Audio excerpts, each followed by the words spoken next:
And working for you, an Indianapolis homeowner says a neighborhood drainage issue is a flood disaster waiting to happen. I called you guys. I thought maybe you could get the city to do something.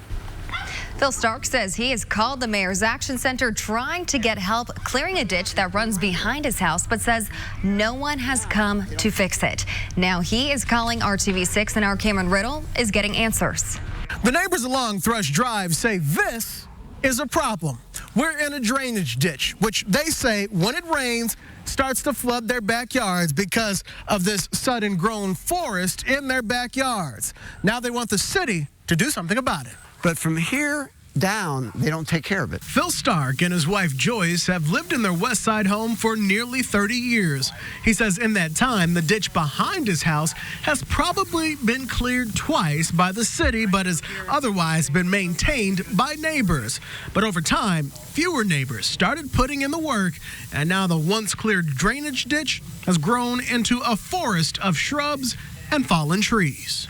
The problem is that there's been so much overgrowth that when it rains and people put stuff in the creek they're not supposed to, all this overgrowth and the trees growing from the easement, it works like a dam and it plugs everything up and it causes the water to come way up. Stark says he's called the Mayor's Action Center a number of times, but his calls haven't led to any success. They transferred me to code violation. They put in through forestry. They said to go back to Mayor's Action Line, but that's going back and forth. So I got tired of it.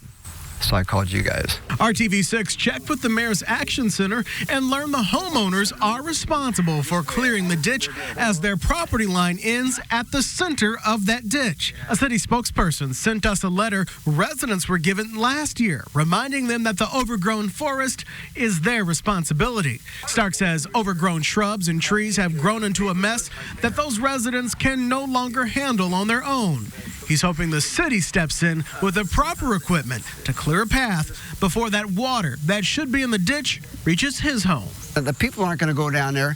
I'm not going to go in there and clean, especially when it's wet. Now, if it dries up, I don't even have anything that I don't have a weed eater to get in and do that, or a sickle. I mean, they've had people volunteer to go along the river and pick up garbage from White River. Why can't they have a group of volunteers come out and clean this out? Working for you on the West Side, Cameron Riddle, RTV6.